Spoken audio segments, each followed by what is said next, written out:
종합 토론은 좌장이신 장영석 성공회대 교수님께서 진행해 주시겠습니다. 그리고 저희가 사전 신청을 받으면서 질문을 받은 게 있는데요. 그거는 좌장님께 전달해 드렸고, 지금 참여하고 계신, 온라인으로 참여하고 계신 분들은 혹시 질문이 있으시면 문자로 남겨주시면 좌장께 전달해서 질의응답 시간에 답변해 드리도록 하겠습니다. 그럼 장영석 교수님을 따뜻한 박수로 맞이해 주시기 바랍니다.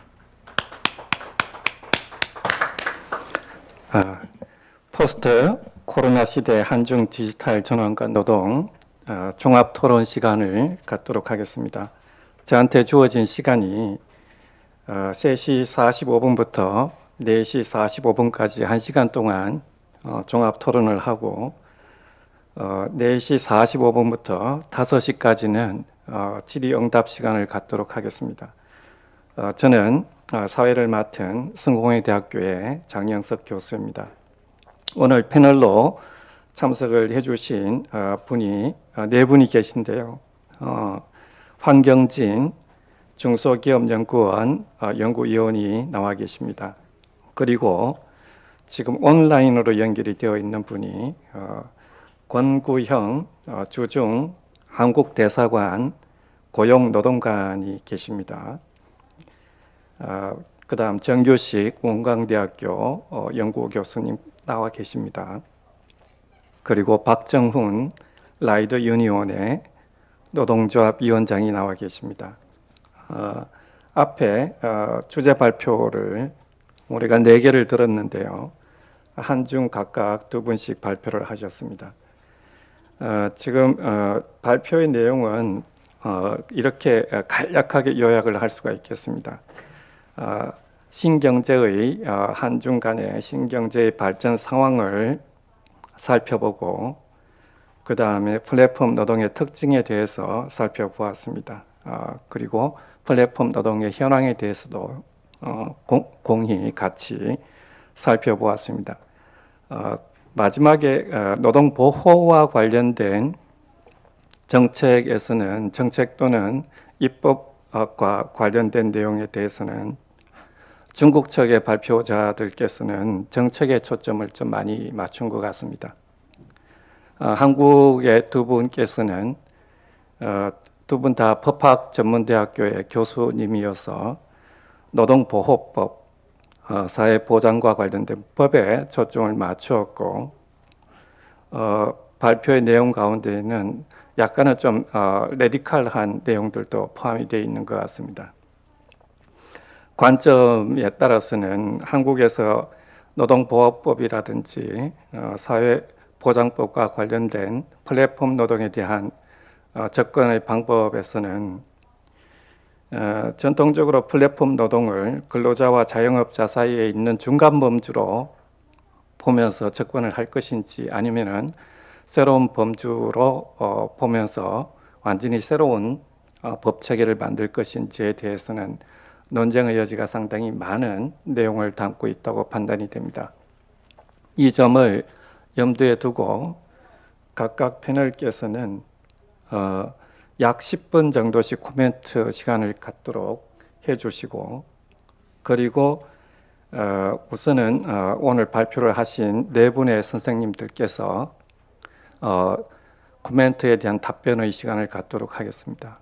그리고 나머지 한 15분 정도는 이미 들어와 있는 질문 그리고 지금 네트워크를 통해서 이 세미나를 시청을 하고 있는 청중들께서 질문을 하시면 거기에 대해서 발표를 하신 분들께서 답변을 하는 시간을 갖도록 하겠습니다. 자, 그러면 황경진 연구위원께서 먼저 발표를 해 주시겠습니다. 큰 박수로 환영해 주시기 바랍니다.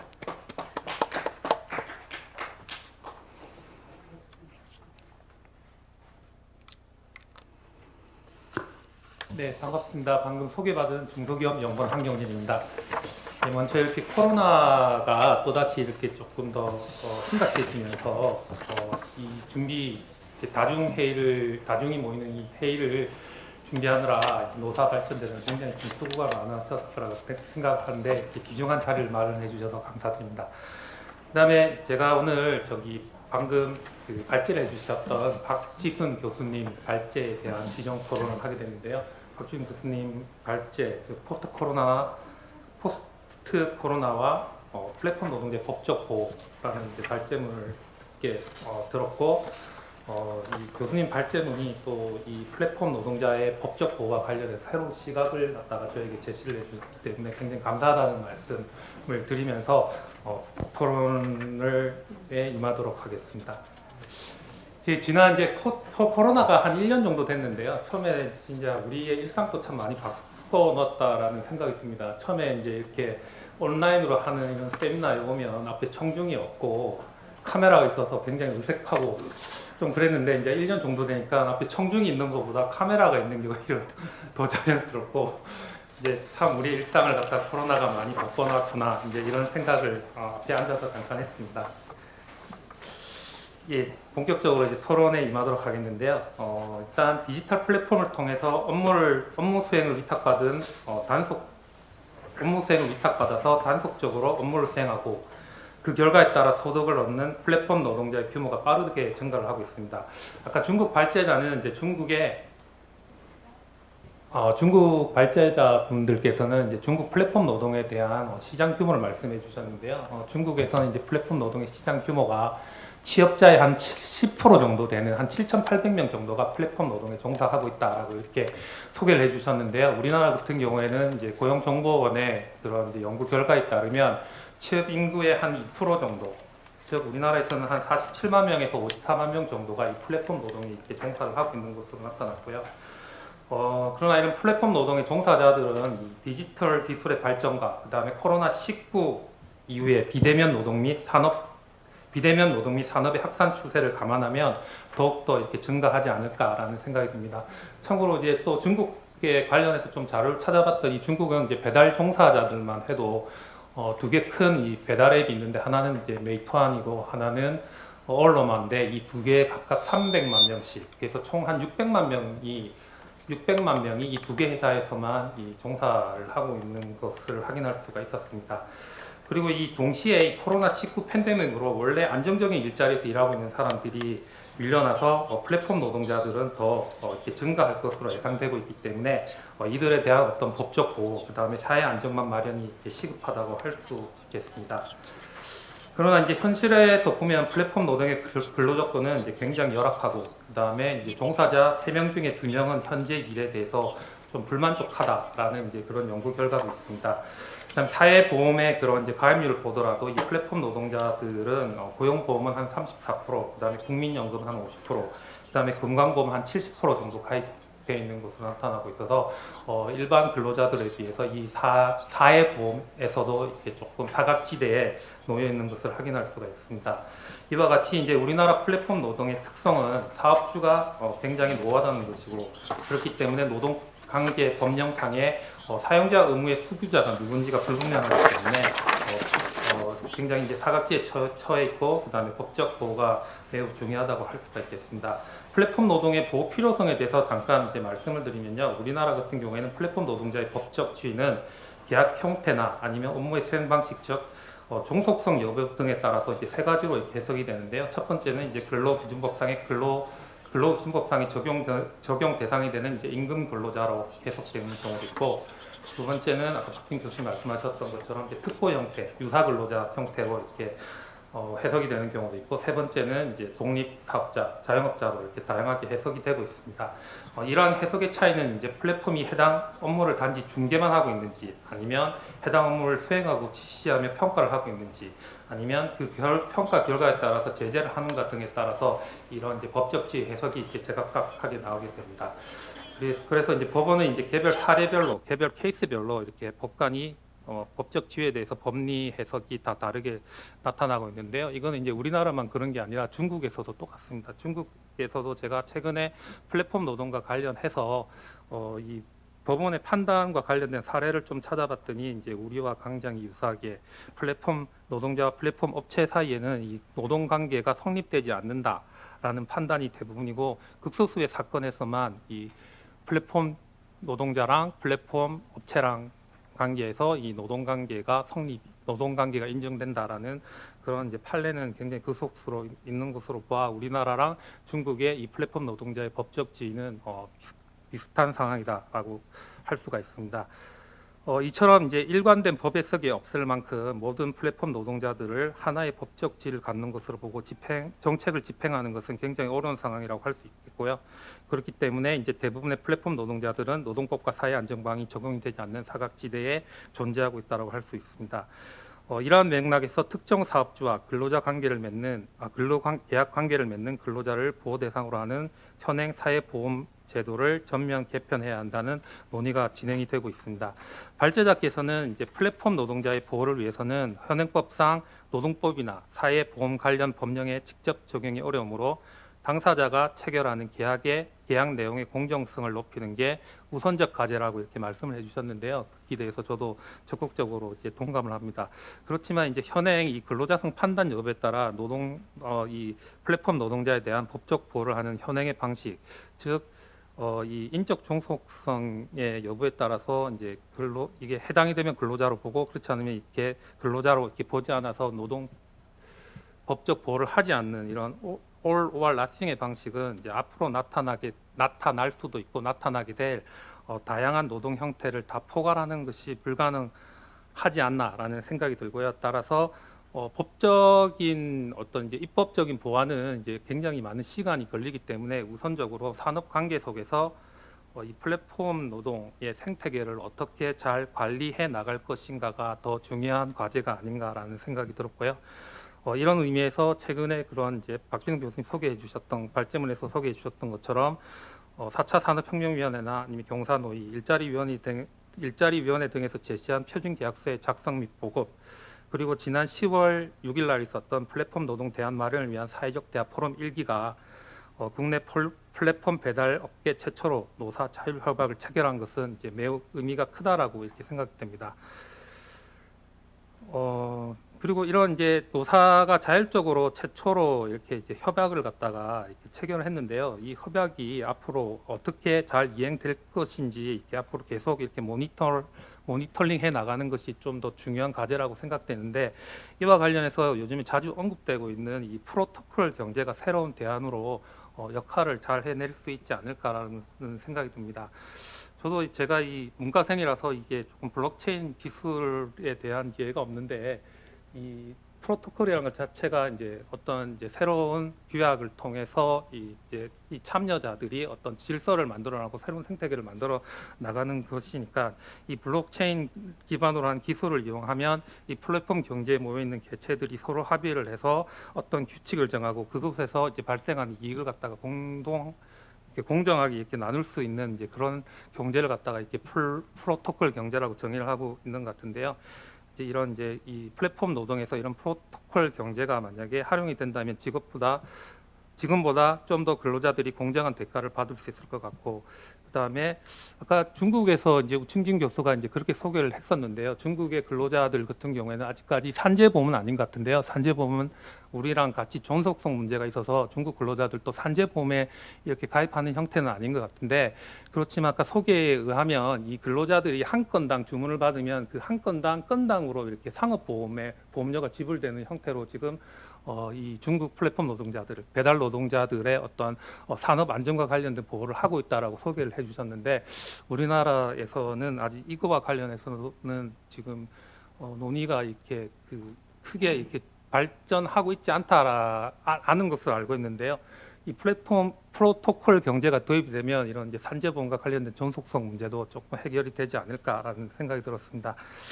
이게 이제 제 토론문이고요. 조금 오늘 제가 여기 오기 전에 제가 지정 토론을 하는 건지 아니면 전체 토론을 하는 건지 잘 몰라서 몇 가지 좀 질문을 방금 중국 학자 그다음에 한국 선생님들한테도 같이 드리도록 하겠습니다.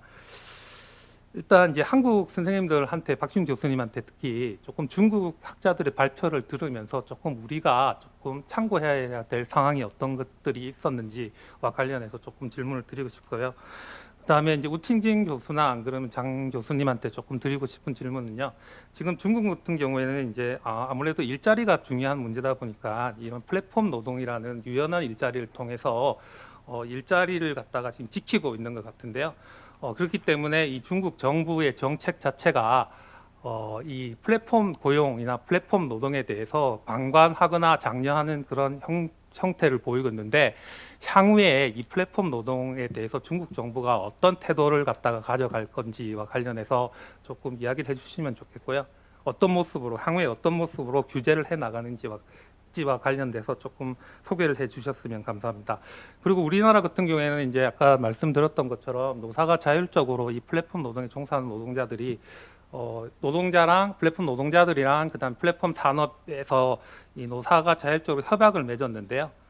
중국에서는 아까 말씀하신 장 교수님 설명해 주신 거는 정부랑 그 플랫폼 산업, 플랫폼 업체 간에는 거버넌스를 통해서 이 일자리를 갖다가 좀 좋은 일자리로 바꾸어 나가는 그런 이제 거버넌스 체계를 구축하고 있다고 했는데, 혹시 중국에서도 우리나라와 같이 지역이나 산업별, 산업 차원에서 중국의 플랫폼 노동자들이랑 중국 플랫폼 업체들이랑 어떤 자율 협약을 맺은 게 있는지 없는지, 그와 관련해서 조금 소개를 부탁드리는 것으로 이제 토론을 마치도록 하겠습니다. 예, 감사합니다. 발표에 대한 토론을 네 분의 토론을 전부 다 듣고 난 뒤에 제가 그 질문이 나왔던 내용들은 가려내어서 각각 발표자들께 답변을 요구를 하는 방식으로 진행을 하도록 하겠습니다. 자, 그러면 다음 권구형 고용노동관님 나와 주십시오. 예, 안녕하십니까. 저는 이제 주정대사관에 근무하고 있는 이제 고용노동관입니다. 오늘 이 토론이, 저도 이 중국의 어떤 그 플랫폼 노동과 관련해서 상당히 관심이 많았는데, 오늘 이 자리를 통해서 좀 더 그 중국의 그 플랫폼 노동과 또 한국과의 어떤 연계, 이런 부분들에 대해서 깊게 이해할 수 있는 좋은 기회가 된 것 같습니다. 저는 개인적으로 지금 중국에 온 지 한 2년 정도 됐고요. 그리고 또 그렇게 개인적인 어떤 그 경험, 그리고 또 한편으로는 이제 올해 금년도 이제 중국에서 코로나로 인해서 중국 정부가 그 일자리 문제가 심각했을 때 이 플랫폼 노동을 어떻게 했는지 중국 정부가 발표한 내용, 그리고 이 각종 통계들을 통해서 제 나름대로 한번 제가 왜 중국에서 이런 어떤 플랫폼 노동이 왜 이렇게 강조가 되는지, 그리고 그런 부분들에 대해서 설명을 드리고, 그리고 지금 중국 정부가, 제가 나름대로 생각하는 어떤 중국 정부가 이 플랫폼 노동에 대해서 바라보는 관점, 그리고 마지막으로 제 나름대로 어떤 생각들을 간단하게 말씀을 드리겠습니다. 저는 2년 동안 중국에서 이렇게 생활하면서 우리나라에서는 상상할 수 없을 겁니다. 중국에서의 어떤 플랫폼 종사자를 제외한 어떤 플랫폼 노동자를 통해서 제공받는 서비스를 받는 어떤 주민들 입장에서 봤을 때 중국은 완전히 신세상입니다. 우리가 상상할 수 없는 수많은 어떤 서비스나 그런 것들이 매일매일 달라지고 발전하고 주민 생활에 깊게 다 정착되고 있습니다. 중국에서 생활하신 분들은 알겠지만 너무나 편리합니다. 그런 경험을 가지고 아마 한국에 간다면 상당히 답답함을 느낄 정도로 중국에서 플랫폼은 사실상 주민들의 일상생활에 깊이 뿌리내리고 있습니다. 저도 2년 동안 있으면서 매일매일이 달라집니다. 주위에서 직장을 출근하면서 또는 집에서 생활하면서 느끼는 어떤 플랫폼의 어떤 편익, 이런 부분들은 우리나라에서는 좀 상상할 수 없다는 점을 좀 말씀을 드리고요. 저는 이제 결론적으로 이렇게 제가 2년 동안 있으면서 느끼는 플랫폼과 관련된 인식은요, 한국과 중국은 좀 많이 다른 것 같습니다. 우리 한국은 이제 어떻게 보면 이제 플랫폼 종사자의 어떤 보호 측면에 좀 관심이 있고, 또 그다음에 이해관계자들의 어떤 이해관계자들의 어떤 조정이나 이런 부분에 관심이 있지만, 중국은 제가 봤을 때는 이 플랫폼, 중국에서 가장 중요한 것은 제가 봤을 때 두 가지입니다. 하나는 기술 발전이고, 또 하나는 바로 일자리 문제입니다. 이 두 마리 토끼를 잡는데 이 플랫폼 경제가 어마어마하게 큰 역할을 한다. 이런 점 때문에 중국에서는 이 플랫폼 종사자의 어떤 보호라는 어떤 그런 측면보다는 플랫폼 산업을 활성화시켜서 일자리를 어떻게 더 많이 창출할 것인지가 저는 이제 중국 정부의 가장 메인 관심이 아닌가 생각합니다. 저는 오늘 뭐 토론자들에 대해서 어떤 토론 내용을 뭐 이렇게 평가하는 그런 의미보다는 우리 중국 측에서 발표하신 내용들을 좀 보충하는 의미에서 좀 더 제 나름대로 한번 해석한 거를 한번 저 나름대로 이제 PPT를 준비했는데요. 그런 내용들을 보면서 간단하게 좀 제 의견을 말씀을 드리겠습니다. 저는 이제 중국에서 플랫폼 산업이 발전하는 거는요.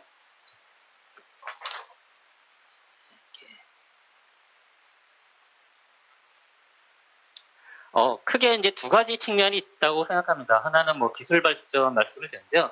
중국 정부가 이런 어떤 기술 발전 관련해서는 제가 아까 말씀드렸다시피 매일매일이 특히 IT나 또는 무슨 뭐 빅데이터, 통신 이런 것들을 결합한 기술 발전은 하루하루가 기술의 어떤 내용이 변화될 정도로 중국의 기술 발전은 변화의 속도도 빠르고요. 변화의 폭도 상당히 빠르다는 측면을 말씀을 드리겠습니다.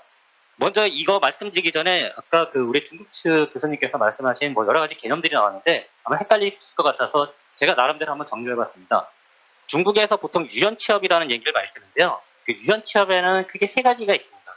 하나는 우리가 흔히 알고 있는 자영업자, 그리고 하나는 이제 비전일자라고 하는데 요거는 이제 우리 개념으로 시간제 근로자인데요. 시간제 근로자인데 주 4시간 미만, 하루 4시간 미만 근로자를 우리가 비전일자라고 합니다. 세 번째가 이제 소위 말해서 아까 말했던 인터넷이나 어떤 과학기술과 연계된 취업 형태인데, 새로운 취업 형태인데 이것은 기존의 어떤 취업 형태와는 다르다. 그래서 신취업이라는 용어를 쓰고요. 신취업 중에서 이 플랫폼 우리 취업이 아마 그 중에 가장 큰 원인이 될 것 같습니다.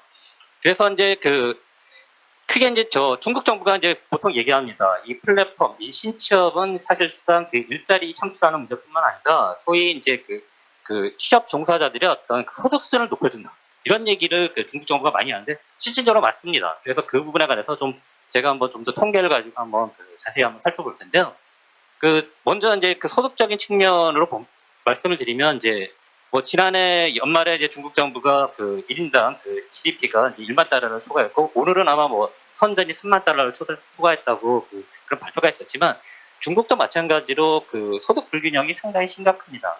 지난 올해 5월 28일 날 우리 리커창 총리가 아주 충격적인 말을 해서 세계를 놀라게 한 말이 있습니다. 6억 명의 월 수입이 1,000위안 수준이다. 그러니까 중국 인구가 13억인데 그중에 6억 명의 월 수입이 1,000위안 수준이라는 내용을 실질적으로 어떤 자리에서 말씀을 했습니다. 그리고 이제 그게 이제 사실이라는 부분을 곧바로 이제 국가통계국이 이제 밑에 이제 당구장 표시가 나와 있지만 뭐 하위 40% 6억 명 정도의 어떤 가처분 세력이 월로 환산했을 때 진짜 1,000위안 수준에 불과했고요. 그리고 이제 중국 정부가 발표한 어떤 통계들을 살펴보면은 중국의 이제 최저임금은 지역별로 다른데요. 보통 이제 최하 수준이 한 1,180위안 정도, 상하이 같은 경우는 2,480위안입니다. 그리고 이제 중국의 이제 민간 기업의 이제 평균 임금은 한 4,217위안, 지난해 통계입니다. 지난해 통계고요. 그 다음에 이제 소위 이제 가처분 소득이라고 하는데 가처분 소득 같은 경우에는 한 평균 한 2,560위안. 근데 이제 플랫폼 종사자들의 어떤 실태 조사 결과를 보면은 2018년도 통계 이제 이건 각 업체들이 아마 조사한 것 같은데요. 대표적인 어떤 차량 공유 시스템 띠디 같은 경우에는 한 여기 보시는 바와 같이 최대한 5,000위안 정도로서 여기 도시 지역의 어떤 뭐 이런 어떤 가처분 소득이나 이런 어떤 최저임금보다는 훨씬 높은 수준입니다. 그리고 메이트항 같은 경우에도 뭐 이렇게 편차가 있지만 보시는 바와 같이 이제 기본적인 어떤 평균보다는 좀 그래도 왜냐하면 이 업종 자체가 상당히 뭐 고기술을 요구하는 그런 직종이 아니라 단순 기능 직종이기 때문에 이 정도 임금을 받는다는 것은 상당히 높은 수준입니다. 여기 보시는 바와 같이 이렇게 편차가 심한 것은 아마 지역별로 특히 아마 대도시 지역은 좀 높을 거고요. 또 하나 또 중요한 기준은 아마 근로시간이 아마 될 겁니다. 근로시간에 따라서 이렇게 차이가 많이 난다라는 부분이고 제가 이거를 제가 왜 중국에서 이 플랫폼 노동이 실제 일자리를 창출하는 원동력이냐. 여기 보시는 바와 같이 메뉴에 보시는 바와 같이 2015년도에 이제 플랫폼 종사자 중국 정부가 발표한 통계에 의하면은 5천만 명이었습니다. 전 취업자는 한 8억 명 정도 되는데요. 그 중에 한 6.5%를 차지했다가 지난해는 보시는 바와 같이 아까 말씀했지만 7,800명 정도로 전체 10.1%를 차지합니다. 거의 한 60% 가까이 증가를 4년 만에 60% 가까이 취업자가 늘어났고요. 이 수치는 아까 한국이 2%라고 했는데 아마 뭐 제일 많은 나라가 아마 ILO 통계에 의하면 영국이 한 4.0%, 그 다음에 이제 미국이 한 0.2에서 0.4% 정도 되는데 그 중국의 어떤 이쪽 분야의 어떤 취업자 비중이 이렇게 높은 이유는 그 중국이 갖고 있는 그 사실상 그 우리 노동시장 구조 때문에 그렇습니다. 저는 이제 제가 나름대로 판단하기엔 그렇습니다. 그래서 제가 간단하게 좀 통계들을 한번 좀 자세히 한번 좀 빠르게 한번 살펴보도록 하겠습니다. 한번 쫙 보겠습니다. 요거는 제가 만든 통계입니다. 이건 중국의 2018년 노동시장 구조인데요. 보시는 바와 같이 이제 그 15세 이상 그 생산 가능 인구가 전체 인구의 한 80% 정도를 차지하고 있고요. 그 중에 이제 경제활동 인구가 한 70% 정도를 차지하고 있습니다. 요거는 이제 보시는 바와 같이 이제 중국은 이제 인구가 조금씩 증가하고 있는데요. 여기서 중요한 것은 이제 그 15세부터 64세까지 핵심 노동 인구, 우리 핵심 생산 가능 인구는 줄어들고 있습니다. 이게 많이 줄어들긴 않지는 않은데 실질적으로 한 그 10억 명 정도가 사실상 그 중국에서 생산 가능 인구로서 중국 정부가 그 관리해야 되는 어떤 그 일자리 문제입니다. 이거는 이제 그 중국의 취업자 수와 이제 취업자 수를 나타내는 연도별로 나타내는데 보시는 바와 같이 이제 취업자 수가 그 감소하고 있습니다. 이게 아마 심각한 문제죠. 아무래도 중국의 인구 수는 늘어나는데 아직도 뭐 정체돼 있지만 이제 취업자 수가 이제 그 감소한다는 것은 뭐 여러 가지 이유가 있을 겁니다.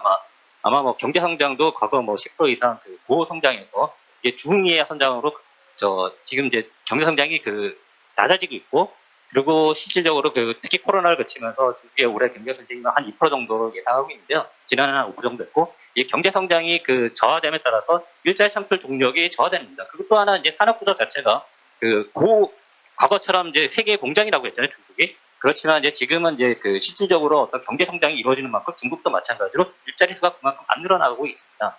여기 보시는 통계에 의하면 이제 뭐 산업 구조 자체, 그 일자리 어떤 구조 자체는 주로 여기 뭐 도시 지역의 취업자 수 비중이 늘어나고 그냥 3차 산업의 비중이 늘어나는 건 긍정적으로 보입니다. 자, 이 통계는 이제 중국의 취업자 수 통계인데요. 그 왼쪽에 있는 통계가 이제 우리나라에서 흔히 얘기하는 이제 전년도 대비해서 그 순수하게 도시 지역에 늘어난 일자리 수고요. 오른쪽 통계가 상당히 중요한 통계인데 중국에서는 우리나라는 없는 통계입니다. 요거는 이제 그 중국 명칭으로는 이제 뭐 도시 지역의 실질 증가 취업자 수라고 하는 요거는 사실 누적 개념입니다. 매월 권 사무관님, 일종의 예? 시간이 예. 부족하기 때문에 간략하게 토론 중심으로 예. 감사합니다. 알겠습니다. 제가 넘어가겠고 제 나머지 다 넘어가겠습니다. 그러면 넘어가겠고요. 한번 제가 마지막으로 왜 중국에서 이런 어떤 신취업 특히 플랫폼 노동을 강조할 수밖에 없냐면 특히 이제 이런 단순 기능의 어떤 예를 차량 공유나 아니면 그 배달 이쪽을 강조할 수 없냐면 중국의 크게 3대 핵심 취약계층이 있습니다. 그 중에 하나가 농민공입니다. 농민공 잘 아시는 바 농민공이고요. 이 인구 자체가 비중이 3억 명 정도 됩니다. 그래서 상당히 큰 비중을 차지하고 있고 또 하나는 이제 중국도 대학 졸업자가 연차적으로 상당히 많이 증가하고 있는데요. 과연 이 대학 졸업자들이 왜 이 신취업 형태 이런 쪽에 취업할까 하지만 우리가 꼭 띠지나 이런 어떤 단순 기능만 있는 것이 아니라 중국의 신취업 형태는 이 플랫폼 노동력 상당히 다양한 분야에서 있습니다. 그래서 이따 설명드리겠지만 중국에서 이 대학별 어떤 대학 졸업자도 이 신취업 형태로 많이 취업을 강조하고 있다는 점을 말씀드리겠습니다.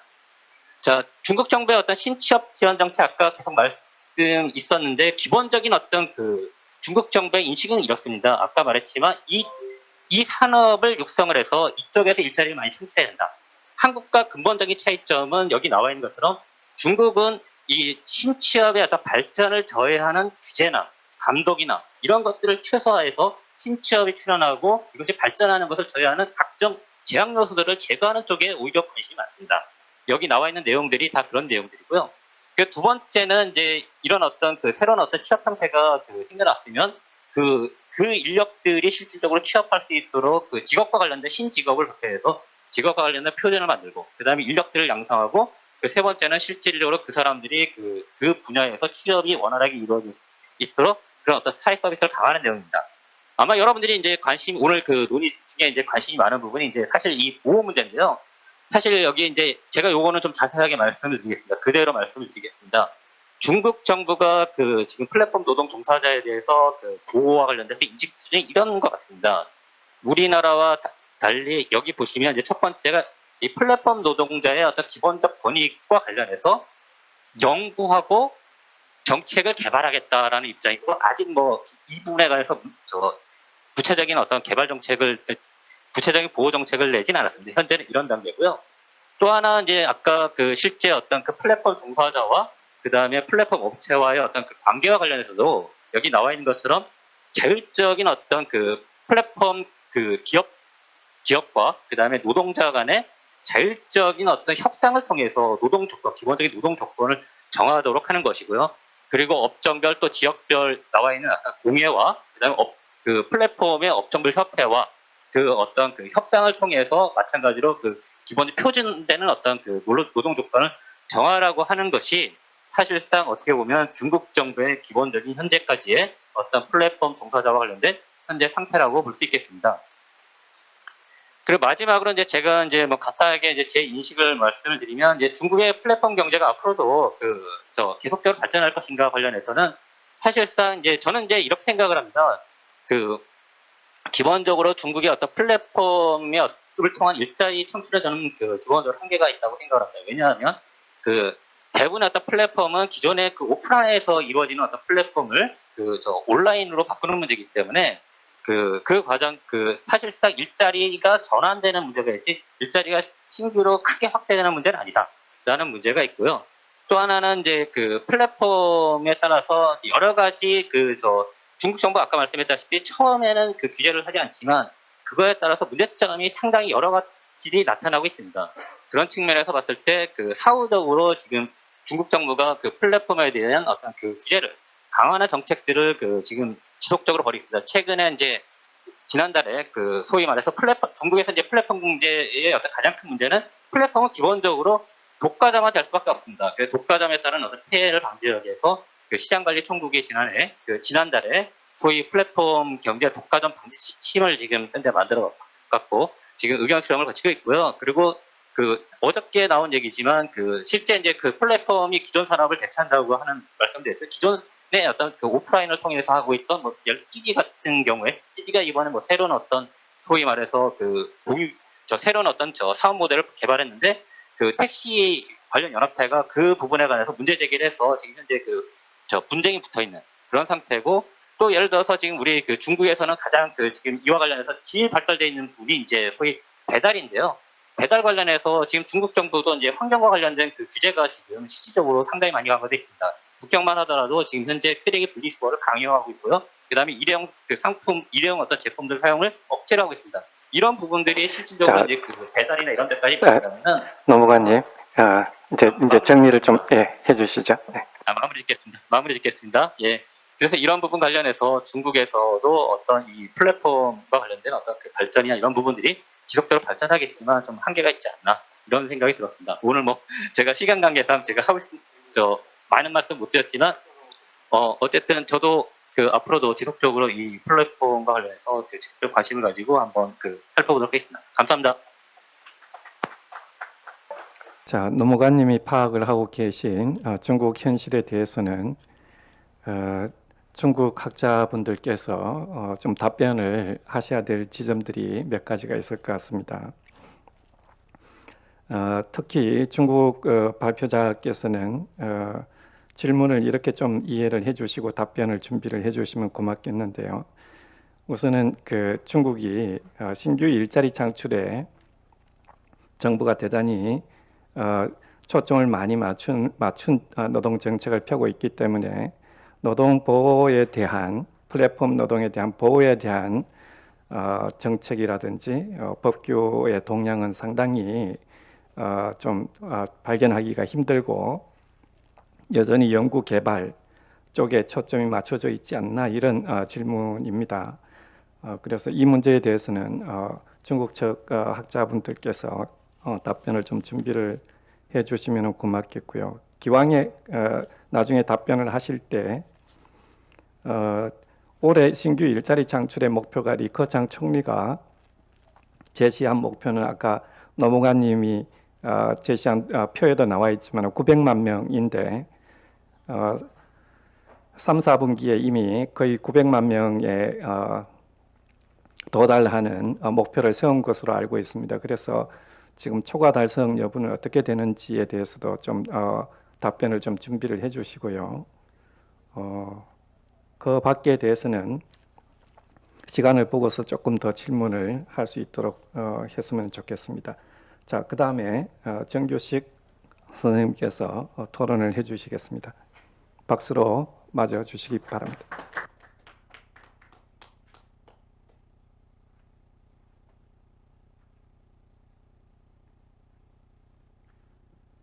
예, 방금 소개받은 정규식입니다.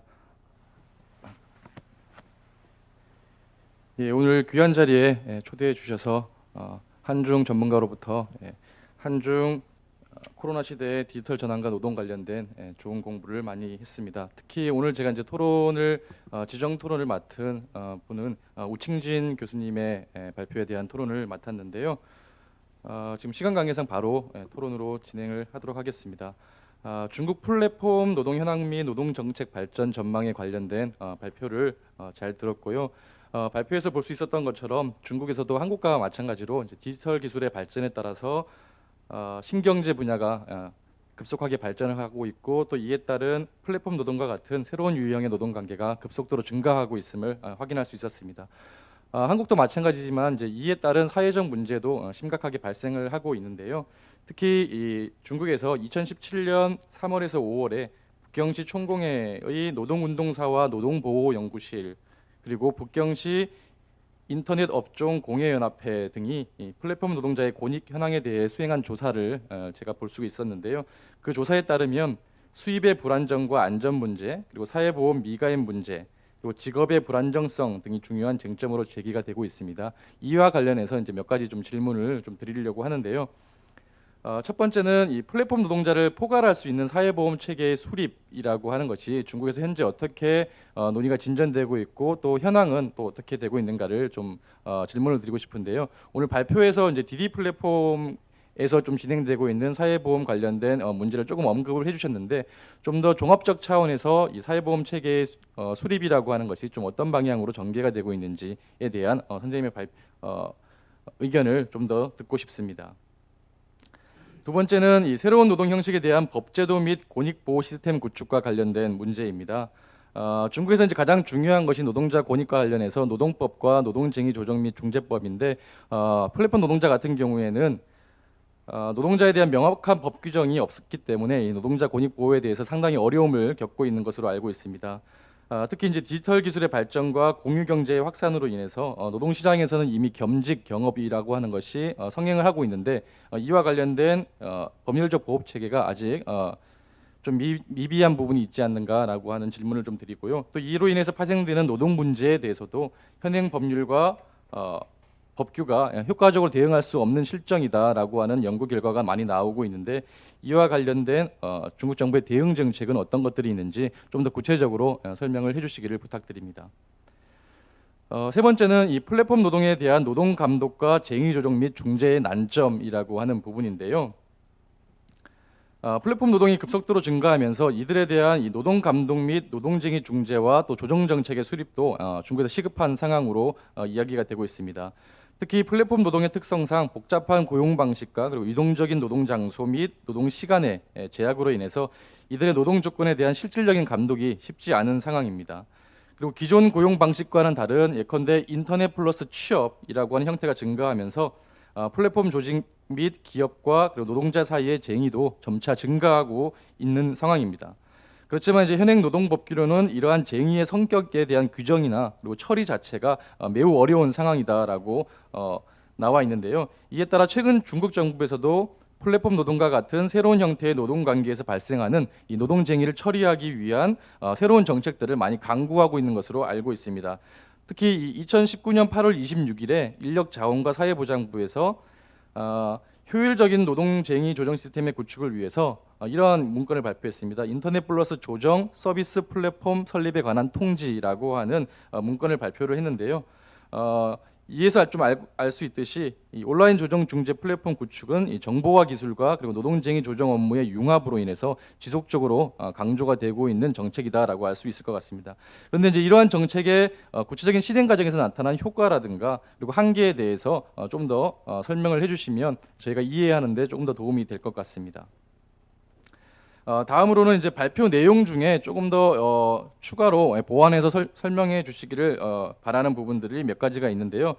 첫 번째로 발표 자료에서 보게 되면 이 중화전국총공회에서 2018년부터 8대 직종의 노조 가입을 추진하고 있고, 또 지역 총공회에서도 이 양신 즉 신경제 신사회 조직 내에 이제 노조 설립을 추진하고 있다라고 하는 발표를 들을 수가 있었는데요. 사실 중국에서 이제 노동자들의 권익보호 관련해서 공회의 역할과 공회의 개혁이라고 하는 부분이 상당히 중요한 쟁점인데요. 이와 관련된 좀 더 구체적인 내용들을 알려주시면 좀 더 도움이 될 것 같습니다. 특히 중국의 현행 공회 체계 내에서 지금 이러한 8대 직종이나 이 양신 조직 내 노조 설립이라고 하는 것이 어떻게 가능한 것인지, 또 어떠한 양태로 발전하고 있는 것인지에 대해서 조금 더 추가적으로 설명해 주시기를 부탁드립니다. 두 번째는 발표자 선생님께서 중국 노동 정책의 기조로 제시한 이 사회주의 신자유주의 경제 정책이라고 하는 것이 상당히 이제 저희한테 흥미롭게 들렸는데요. 근데 이제 신자유주의라고 하면 사실상 저희가 이제 1978년 혹은 80년대 이후에 영미 자본주의에서 이야기되는 어떤 신자유주의적 정책이라고 하는 것이 크게 다가오는데, 사회주의적 신자유주의 경제 정책이라고 하는 것이 과연 어떤 의미를 가지고 있는 것인지에 대해서 좀 더 이야기를 해주셨으면 좋겠습니다. 특히 기존의 중국 정부에서 이야기하는 사회주의 시장 경제라든가 혹은 중국 특색의 사회주의라고 하는 개념과는 어떤 차이가 있는 것인지, 선생님의 어떤 독특한 개념으로서 발전시키고자 하는 어떤 의미가 있는 것인지에 대해서 좀 더 추가적으로 설명해 주시기를 부탁드리고요. 마지막으로 발표 자료에 보면 이 DD 플랫폼 일자리 체계를 설명하시는 그림 가운데 1대1로 연계 국가 직접 고용이다라고 하는 표현이 나오는데요. 이게 이제 의미하는 바가 무엇인지 좀 궁금한데요. 이제 1대1로는 사실 중국 정부에서 이제 추진하는 가장 큰 이제 외교적인 어떤 정책이라고 할 수 있는데, 이제 이것이 DD 플랫폼의 일자리 체계와 어떤 연관성이 있는 것인지, 다른 그림이 옆에 보게 되면은 직접 고용과 간접 고용과 이제 동일선상에서 1대1로 연계 국가 직접 고용이라고 하는 그림이 나오고 있는데, 이게 어떤 의미를 갖고 있는 것인지에 대해서도 조금 더 추가적으로 설명해 주시면 이해하는 데 훨씬 더 도움이 될 것 같습니다. 예, 이상으로 토론을 마치도록 하겠습니다. 정교식 박사님의 질문은 우칭진 교수님을 향한 질문이지만 짱청깡 교수가 답변을 할 수 있는 내용들도 상당히 포함이 되어 있습니다. 그래서 토론 시간을 보고서 적절하게 질문을 나누어서 답변을 해주시면 감사를 드리겠습니다. 그리고 마지막에 지금 한 분의 토론자가 남아 있는데, 박정훈 라이드 유니온 노동자 위원장님 환영해 주시기 바랍니다. 네, 배달 노동자들의 노동자 라이더 유니온 위원장 박정훈입니다. 시간 한 2분 정도 남으면 알려주시면 감사하겠습니다. 플랫폼 노동이 자율적이고 뭐 새로운 산업이고 사용자 찾기 힘들다 이런 얘기 많이 하시는데, 실제로 해보면 그렇지 않다 이 말씀 드리려고 왔습니다.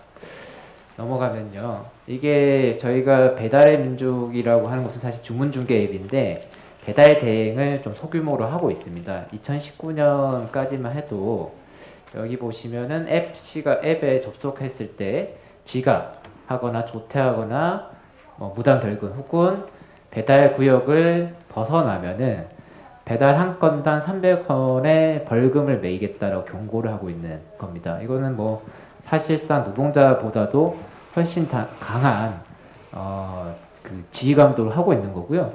이게 라이더 유니언한테 걸려가지고 그 다음에 바로 없애버렸습니다. 근데 이게 많은 사람들이 배민이 처음에 얘기했을 때는 이게 매니저의 일탈적 행위다라고 했는데, 실제로 저희가 확보한 계약서에 이런 벌금 내용이 있어가지고, 사실 이게 새로운 스타트업 기업들 이미지는 좋지만 만약에 노조가 없으면 뭐 예전에 했던 방식 그대로 하려고 하는 곳이다 라는 말씀 드리고 싶고, 배민뿐만 아니라 요기요 같이 이제 대표적인 세련된 기업들도 이런 방식을 쓰고 있다 라는 말씀을 드리고 싶습니다. 이거는 이제 동네 배달 대행사 모습인데요. 동네 배달 대행사는 이제 배민과 요기요는 주문중개앱이고, 원래 배달 대행이 한국에서는 발전하고 있었습니다. 예전에는 전화기와 무전기를 사용했는데 이거를 대체한 프로그램이 이제 배달 대행 프로그램사입니다. 한국에서는 뭐 생각대로, 부릉, 바로고 제외하고 뭐 제트콜 한 60여 가지의 프로그램 업체들이 있는데, 여기 보면 그 출퇴근 시간 준수, 강제 배차 오도 수행 의무, 연락 두절 금지, 가장 충격적인 게 겸직 금지인데 이거는 뭐 공무원들 정도만 해당되는 건데 위탁 계약자인 라이더한테도 이렇게 강요하고 있고요. 여기 업무 지침인데 바로 뒤에는 이제 위탁 계약서가 있습니다. 그러니까 프리랜서라고 하면서 혹은 플랫폼 노동은 자율적이라고 하면서 실제로는 강력한 지휘 감독을 하고 있다. 그리고 그렇게 해도 아무 문제가 일어나지 않는다라는 것들을 보여주고 있고요. 이게 무슨 뭐 새로운 문제라고 보기는 힘들다라고 말씀드리고 싶습니다. 그래서 이 라이더들도 이렇게 보고를 합니다. 여기 이것만 좀 보여드리면 될 것 같은데 장실료 배가 아프네요. 이건 뭐냐면 화장실의 줄임말이 장실입니다. 왜 그러냐면 저희 라이더의 위치가 컴퓨터 화면, 그러니까 간제 사무실이라고 하는 이제 관리 사무실의 컴퓨터 화면에 점으로 표시가 됩니다. 근데 점이 한 지점에 한 5분에서 10분 정도 있으면 전화가 옵니다. 너 노냐? 한 점 4개가 한 편의점 앞에 모여 있으면 이제 논다고 이제 전화가 오겠죠. 이 발달된 알고리즘 기술을 가지고 노동자에 대한 통제를 강화하는데 그래서 전화 오기 전에 먼저 보고하는 겁니다. 화장실 간다고. 이거는 사실은 기존 근로자보다 더 강한 지휘 감독이 벌어지고 있다라고 보시면 될 것 같고요.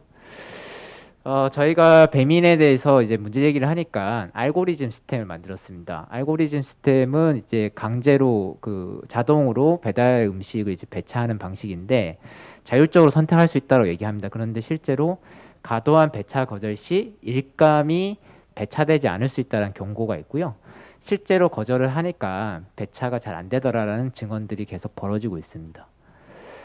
이거는 쿠팡이츠 시스템인데요. 평점 시스템을 도입했습니다. 여기가 이제 초록색이면 좋음, 이런 평점을 가지고 있으면 배차가 잘 되는 거고 평점이 낮으면 이제 노란색, 더 안 좋아지면 빨간색으로 변하게 됩니다. 빨간색이 변화가 돼서 계약이 해지된, 그러니까 해고를 당하는 거고 라이더들 입장에선 가장 황당한 거는 이제 소비자의 평가인데 따봉과 역따봉이 있거든요. 근데 역따봉을 날린 이 소비자의 마음을 라이더들이 알 수가 없습니다. 내가 너무 미소를 많이 지었나? 너무 큰 소리로 인사를 했나? 예상 시간보다 너무 빨리 왔나? 이런 자기 탓을 할 수밖에 없어요. 이거는 새로운 시대의 자기 착취를 보여주는 거고, 그러니까 이런 평점 시스템을 가지고 예전에 하지 못했던 이 지휘 감독을 대체하는 거죠. 이거는 플랫폼 노동의 딜레마입니다. 자율적으로 맡기면 서비스 품질의 퀄리티를 유지하지 못하기 때문에 이런 평점 시스템이라든지 페널티 제도를 간접적으로 주면서 지휘 감독 논쟁에선 벗어나면서 서비스 품질을 관리하고 싶은 욕구가 이런 방식으로 나타나고 있다, 현장에서. 이걸 과연 자율적인 노동이라고 부를 수 있냐, 새로운 노동이라고 부를 수 있냐라고 사실은 묻고 싶습니다. 이거는 배달 시간 제한인데 알고리즘이 엄청나게 내비 시간은 22분인데 한 12분 내로 배달하라. 이거 왼쪽은 알고리즘이 얘기한 거고 실제 저희가 오른쪽에 내비를 해보니까 한 10분 정도 차이가 납니다. 이렇게 해서 난폭 운전과 신호 위반, 사고가 발생하게 되는 겁니다. 그리고 보안 정책들이 있는데요. 저희의 근무 시간에 따라서 요금제가 바뀝니다. 오전 9시 반부터 10시까지 얼마, 10시에서 12시까지 얼마, 이런 건데 이거를 캡처할 수가 없게 만들었습니다. 그러니까 우리가 가지고 있는 노동 조건에 대한 증거, 자료 확보도 불가능한 상태인 겁니다. 오른쪽은 이제 경매 방식인데 지금부터 8시까지 2,000원, 9시까지 1,000원 이렇게 해서 들어가 보면 실제 자료는 찾을 수가 없습니다. 그래서 8,000원이라고, 지금부터 8,000원이라고 떠서 들어갔는데 일을 했는데 실제로 이게 반영이 됐는지 안 됐는지는 알 수가 없는 상황인 겁니다. 이거는 요금제를 통해서 노동자를 통제하는 건데 지역별로 다른데 이게 분마다, 마포 같은 경우는 여기 마포구에 보이면은 분마다 100원씩 떨어졌습니다. 그러니까 라이더들을 이제 요금제로 지휘 감독을 못하니까 요금제를 가지고 출근을 유도하고 그 다음에 로그아웃을 유도하는 겁니다. 많이 로그인 하면 로그인 할수록 값싼 가격으로 라이더들을 사용할 수 있는 거겠죠.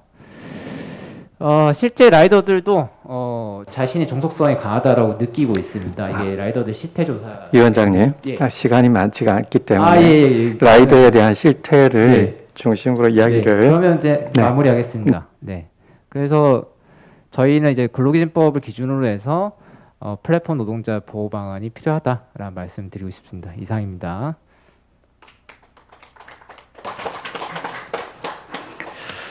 자, 네 분의 토론을 마쳤는데요.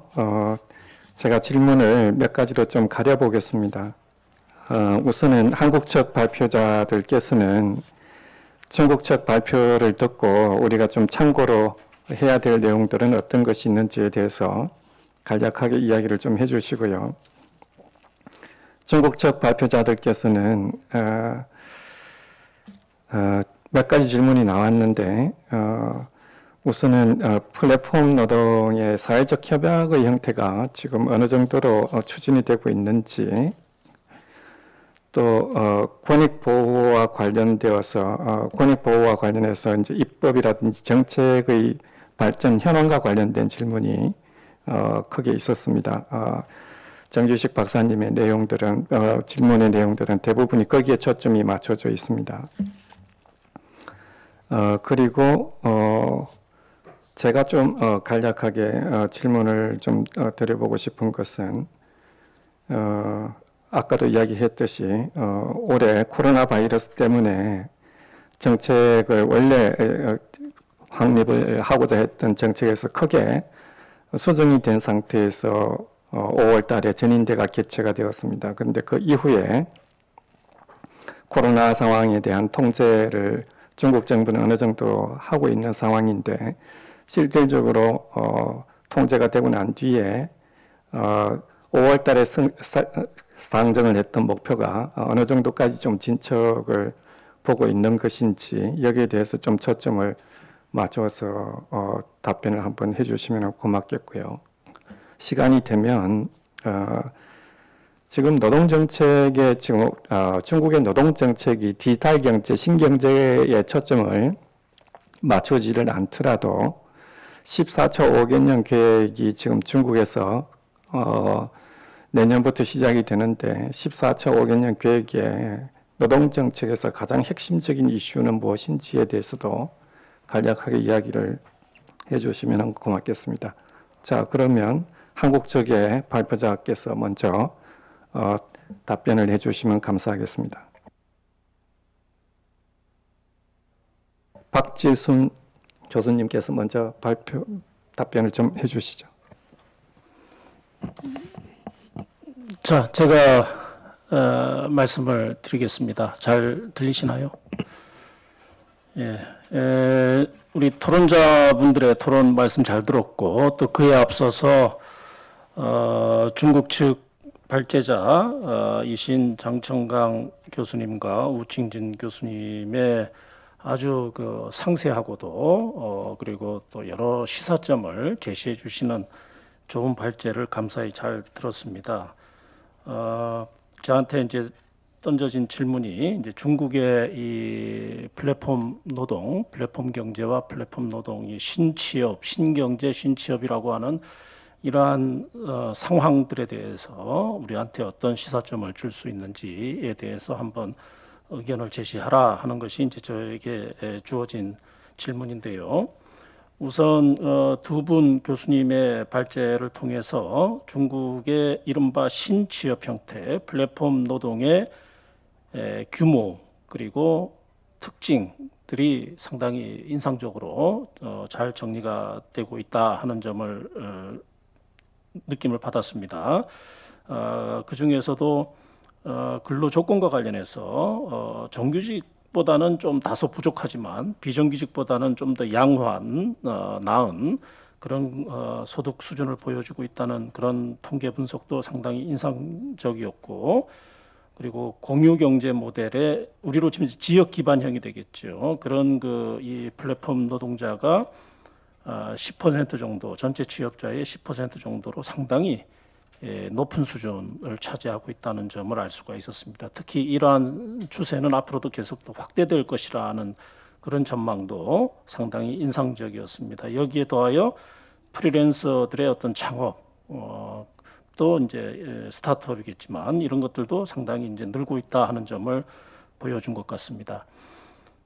구체적으로 이제 앞으로 이 중국에서 이러한 신취업 형태에 대해서 어떤 정책을 취하느냐에 있어서는 뭐 두 분 발제자들도 말씀하신 것처럼 아직 어떤 뚜렷한 구체적인 법적 제도적인 어떤 방안을 강구한 것은 아니나 적어도 다음과 같은 점을 확인할 수가 있었던 것 같습니다. 우선 최근 정책 방향에서 보여진 것처럼 유연 고용을 발전시켜서 고용의 질도 향상하고 새로운 성장 동력도 보호한다 하는, 즉 플랫폼 산업과 플랫폼 노동을 함께 견인해내는 그런 방향의 어떤 포용과 신중이라고 하는 그 두 개의 단어가 저한테는 상당히 인상적으로 들렸습니다. 구체적인 앞으로의 방향에서 결국 앞으로 이 노동시장에서 젊은 세대들의 일자리를 만들어낼 수 있는 새로운 성장 동력은 결국 신경제, 신취업에서 찾아야 되지 않느냐 하는 그런 중국 정부의 판단을 반영한 것이라고 생각이 됩니다. 그렇다면 여기에 따르는 고용의 질을 높이기 위한 노력으로서 무엇이 이제 중요하냐 하는 그런 고민이 될 텐데, 구체적으로 우리가 함께 지금 우리가 고민하고 있는 것과 마찬가지로 고용의 질을 높이기 위한 여러 가지 조치들에 대해서 이제 강구하고 있고, 특히 사회보험을 강화하는 방법이라든가 민간보험을 확대하는 방안에 대해서 이제 이야기를 했고, 여기에 더하여 플랫폼 기업과 그리고 그 종사자와 함께 정부가 참여하는 그런 협력 거버넌스 이념을 강조하신 부분이 저한테는 상당히 중요한 의미로 다가왔습니다. 그 중에서도 또 하나 인상적인 것은 민간보험의 어떤 그 확대 과정에서 수수료 1건당 일정 비율을 일종의 사회보장세처럼 징수하는 방식으로 재정을 확보하는 그런 방식에 대해서도 앞으로 좀 더 함께 연구하고 고민해 볼 필요가 있지 않느냐 하는 그런 생각이 들었습니다. 전체적으로 좋은 의견과 그리고 우리가 함께 같이 고민해야 될 지점들이 많이 있구나 하는 생각을 했고, 앞으로도 계속해서 같이 공동 연구와 또 공동 협력을 해나가야 되겠다 하는 그런 생각을 했습니다. 감사합니다. 네, 감사합니다. 권호성 선생님께서 혹시 중국 쪽의 발표를 들으면서 그렇습니까? 그러면 중국 측의 두 분의 학자께서 한국 쪽의 발표를 들었는데 간략하게 감상을 이야기를 해주시고 아까 제가 드렸던 몇 가지 질문에 대해서 답변을 해주시면 고맙겠습니다. 우선 우칭진 교수님께서 간략하게, 시간이 많지가 않기 때문에 간략하게 답변을 해주시면 좋겠습니다. 우선 감상부터 먼저 말씀을 해주시고, 중국의 지금 노동 정책, 특히 플랫폼 노동 보호와 관련된 입법의 상황에 대해서는 어떻게 발전이 되고 있는지에 대해서 간략하게 이야기를 좀 해주시면 감사하겠습니다. 네, 두 교수님께서 한국의 디지털 전환 그리고 플랫폼 노동의 현황과 법률 상황 등에 대한 이야기들을 나눠주셔서 매우 감사하게 생각합니다. 저희들도 매우 거기서 얻은 바가 많고 시사한 바가 많다고 생각했습니다. 이 플랫폼 노동자를 보호해야 한다는 것, 그리고 노범 관련된 입법 상황들에 대해서 앞으로 여러 가지 좀 더 함께 공동으로 모색해야 될 방안들이 있을 것 같습니다. 먼저 앞서서 질문해 주신 부분에 대해서 한번 답변을 드리도록 하겠습니다. 먼저 답변 드리고자 하는 것은 현재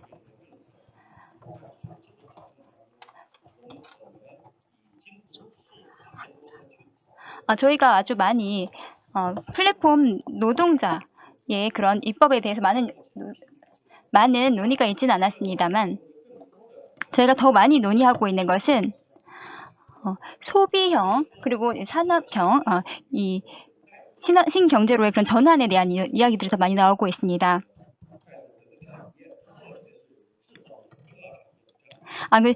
제조업의 혁신들을 추진하는 과정에서 신경제가 또 기여하는 그런 부분들이 있습니다. DD 플랫폼에 대해서 이야기 드리도록 하겠습니다. DD에 넣는 기사들의 그런 고용에 대해서 저희가 더 많이 논의하고 싶어 하는 것은 이 DD 플랫폼에서 어떻게 이 다운스트림의 다른 자동차 생산이라던가 판매라던가 이 정비라던가 이런 부분과 같은 연계되어 있는 그 산업체인 내에서 어떻게 고용을 더욱더 이끌어낼 수 있을 것인가, 어떻게 전체적인 그 산업 체인을 한 번에 같이 발전을 이끌어 나갈 수 있을 것인가 하는 부분에 대한 것에 대한 논의가 많이 되고 있습니다. 이것이 저희가 현재 이 인터넷 플랫폼 산업의 발전을 바라보는 그런 관점이라고 말씀드릴 수 있겠습니다. 그리고 장 교수님께서 말씀해 주셨던 부분, 정 교수님께서 말씀해 주신 그 사회적인 협의 부분에서 말씀드리도록 하겠습니다. 제가 이해하기로는 플랫폼 노동 고용 관계는 아직까지는 조금 외주의 관계가 더 많이 보이고 있습니다. 그래서 노동법의 어떤 보호 범주 안에서는 좀 벗어나 있습니다. 이 앞으로의 노동 정책의 변화는 지금 현 추세로 봤을 때는 아직까지는 지금 현재 노동법을 개정함으로써 그 노동자들을 편입시키는 그런 부분들을 안 하고 있습니다.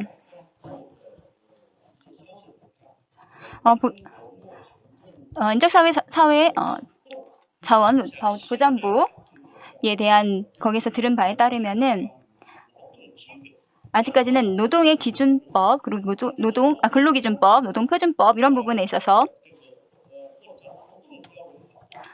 다시 그 노동 기준법에 있어서 고용주와 그 피고용주 노동자 간의 기본적인 보장은 있어야 합니다. 이것이 현재 중국 정부가 아직 고려하고 좀 앞으로 시행하고자 생각하고 있는 그런 방향이긴 합니다. 이거는 두 번째 질문에 대한 답변을 드려야 될 것 같은데 시간이 좀 있는지 모르겠습니다. 시간이 많지가 않아서 한 가지만 답변을 꼭 하고 싶은 문제에 대해서 한 가지만 답변을 해주시면 감사하겠습니다. 제가 답변하고 싶은 하나라면 마지막으로 이 코로나가 중국 경제에 전반적으로 미친 그 영향에 대해서 말씀드리도록 하겠습니다. 코로나는 중국 경제에 미친 타격이라는 것은 그게 크게 나타나지 않고 좀 어느 정도 통제가 되고 있는 상황입니다.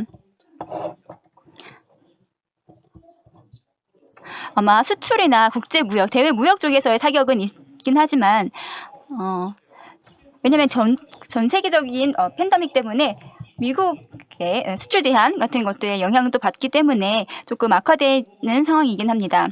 하지만 거시적인 이런 중국 경제 상황을 봤을 때 왜냐하면 중국 정책이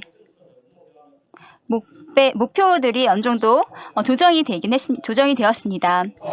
3분기에는 그 목표에 만족시킬 수 있을 만큼의 정말 긍정적인 지표를 보지는 못했습니다. 하지만 4분기는 어느 정도 안정적으로 진행이 되고 있는 상황입니다. 지금 대답해야 되는 것이 중국 정부가 코로나에 어떻게 대응할 것인가, 그리고 국제 무역의 환경 변화를 어떻게 대응할 것인가 한 부분인데요. 중국은 이제 쌍순환이라는 개념을 제시했습니다. 한국에서 어떻게 이해를 하셨는지는 잘 모르겠는데 중국의 내수 경제를 기존의 중국의 전통적인 그 경제 발전 형태는 대외 무역 주도형이었지만 이번에는 국내의 내수 시장을 위주로 하면서 해외의 수출과 그 대외 무역을 겸해서 발전시켜 나가는 쌍순환 정책을 채택했습니다. 네, 여기까지. 교수님. 보충 한번 하겠습니다. 정규식 교수님께서 말씀하신 부분에 대해서 제가 서면으로 간단하게 통역에게 전달해 드린 부분들이 있습니다. 그러면 나중에 이 부분들에 대해서 서면으로 정규식 교수님께 전달해 주시면 감사하겠습니다. 감사합니다. 감사합니다. 그리고 지금 짱천강 교수님은 시간이 많지가 않기 때문에 한 가지 문제만 좀 답변을 해주시면 좋겠는데 앞에 우칭진 교수님 답변했던 내용과 상당히 중복이 된 내용이 많아서 신규 일자리 창출에 대한 평가 하나 하고 14차 5개년 계획의 노동정책의 중점은 어디 있다고 생각을 하시는지 좀 간략하게 이야기를 해주시면 고맙겠습니다.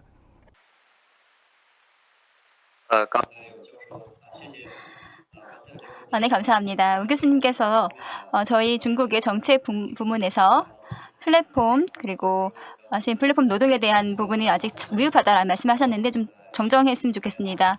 아직 이 업계 측면에서 아직 지금 이미 많은 시책들이 나오고 있습니다. 특히 공공서비스, 공공취업 부분에서 이 플랫폼 노동자에 대해서 어떤 직업 능력 개발이라던가 많은 정책적으로 지원하는 부분들 돌파구를 찾고 있습니다. 기능 교육들이 일어나고 있습니다. 그래서 정부가 이제 플랫폼 노동을 지원하면서 산재보험이라던가 여러 가지 보험 부분들도 많이 보완이 되고 있습니다. 14차 5개년에서 노동 정책은 제가 우 교수님께서 말씀하신 것처럼 새로운 발전의 그런 국면에서 쌍순환, 국내와 국외에 쌍순환이 제시되었다는 점들을 말씀드리고 싶습니다. 그리고 또 더 높은 고품질의 발전들을 추구하고 있습니다. 노동자의 고용의 질을 높이기 위해서도 더 많은 규범화와 또 관련 정책의 노력들을 기울이고 있습니다.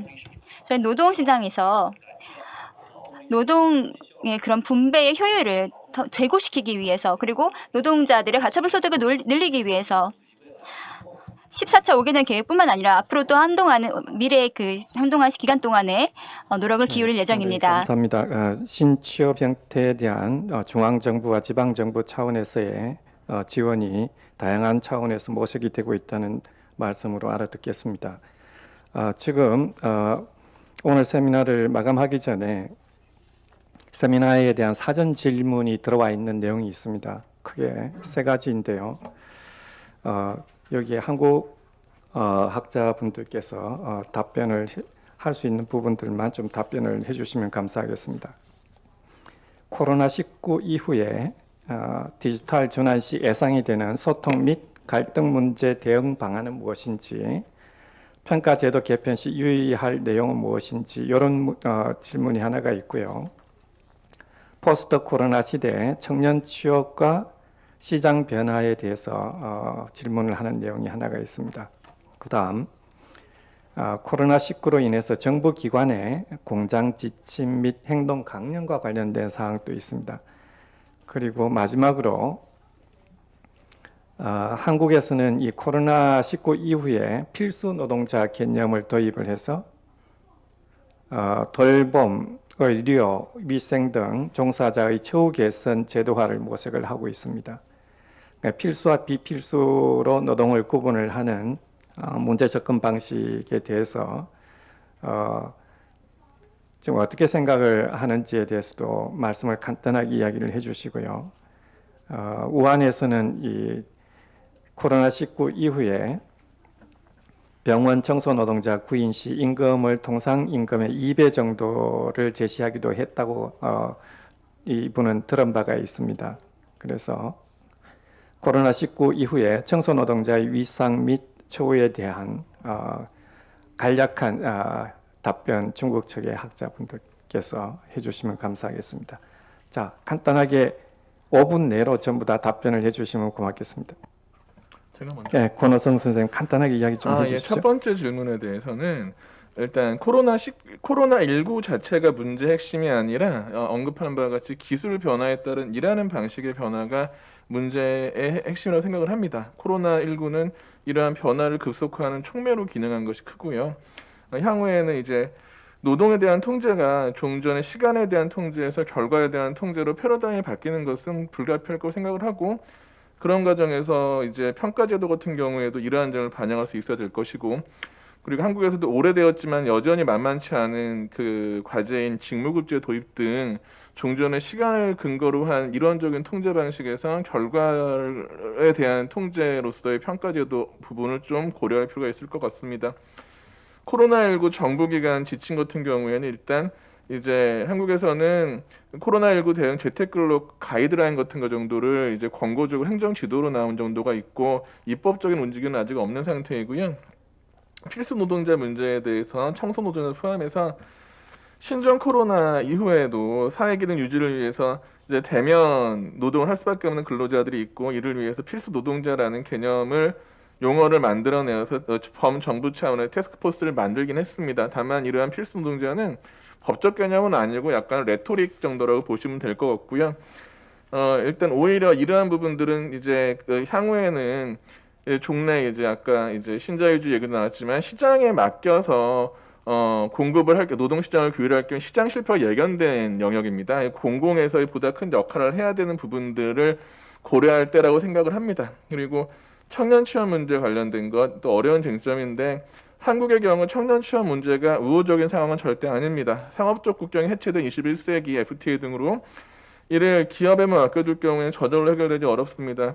레스토 바텀이라고 규제가 약한 나라로 자본을 이동할 수밖에 없을 것이고요. 근데 한국은 최근 이러한 이제 문재인 정부에서 실업부조 제도 등을 도입하는 등을 통해서 이행기 노동, 청년에 대한 사회수당을 좀 도입하는 등 지원 제도를 마련하고 있습니다. 공적 차원에서. 또 이미 상당 부분 진행되어 있는 건설 중에 있는 광주형 일자리라든가 향후 추진 중인 추진 계획인 구미라는 도시의 구미형 일자리 등 정부가 일정 정도 관여하는 산업 정책을 추진하기도 하고 있습니다. 이 시사하는 바는 고용 정책과 산업 정책을 포함한 거시적인 국가 정책을 통해서 청년을 위한 사회적 정책이 필요하고, 이러한 정책 추진을 위해서 이제 사회적 대화가 선행이 돼야 될 것입니다. 이를 위해 대통령직서 경사노위 경제사회노동위원회에서는 청년 의제를 중심으로 한 의제별 위원회를 꾸려서 사회적 대화를 진행하고 있습니다. 다만 아까 그 중국 얘기나 발표나 우리 토론자가 들으면서 하나 언급하고 싶은 거는 일자리 양이 중요하긴 합니다. 럼썸이 커져야 되긴 합니다. 그런데 일자리 양만 신경 쓰는 것은 문제입니다. 디센트 워크의 확보가 필요합니다. 이제 일자리의 양뿐 아니라 질을 고려해야 되는 상황인 것이고요. 청년의 일자리가 열악한 상태로 남아있다면 세대 간 갈등은 격화될 것입니다. 특히 한국의 국민연금처럼 이제 세대 간 계약이라는 성격을 갖고 있는 사회보장 체제가 유지되기 위해서는 청년들의 박탈감 등을 어떻게든 해결해야 합니다. 총고용 보장이라든가 아직 시도된 적은 없지만 총고용 보장 방식의 보다 전향적인 사회 정책을 고민할 때이고, 이를 위해서는 작은 정부가 아니라 공공의 역할을 더 강화할 때라고 생각을 합니다. 예, 마치겠습니다. 원래 약속된 시간에서 지금 5분이 초과가 되어서 어느 정도 좀 정리를 해야 될 상황입니다. 그러니까 우한 코로나 바이러스는 중국에서도 상당히 예외적인 상황이었기 때문에 예외적인 방법이 많이 동원이 됐다고 생각이 듭니다. 그래서 구체적으로 그 상황에 대해서는 일일이 답변을 안 하셔도 될 것 같습니다. 제가 알고 있기로는 노사발전재단은 매년 중국의 노동관계 쪽에 다양한 분들과 매년 국제적인 교류를 해왔던 그런 훌륭한 단체라고 생각을 합니다.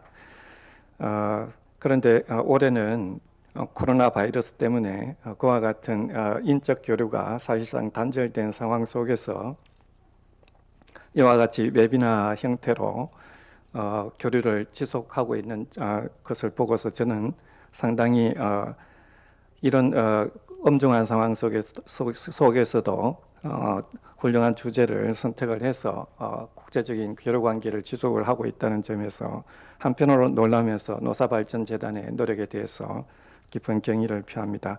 오늘 토론에 참석을 해주신 중국 측 학자분들 그리고 한국 측의 학자분들 발표를 해주신 모든 분들께 깊은 감사의 말씀을 드립니다. 오늘 세미나는 이렇게 해서 저희 역할은 여기서 마치도록 하겠습니다. 사회자께서 나와주십시오. 네, 장영석 교수님 감사합니다.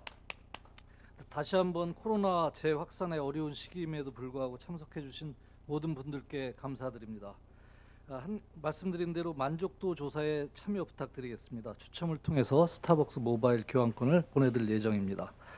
세계적인 코로나 확산을 극복하고 건강한 모습으로 다시 만나게 되길 기원하면서 이것으로 2020년 한중 인사노무관리 온라인 세미나를 모두 마치겠습니다. 감사합니다.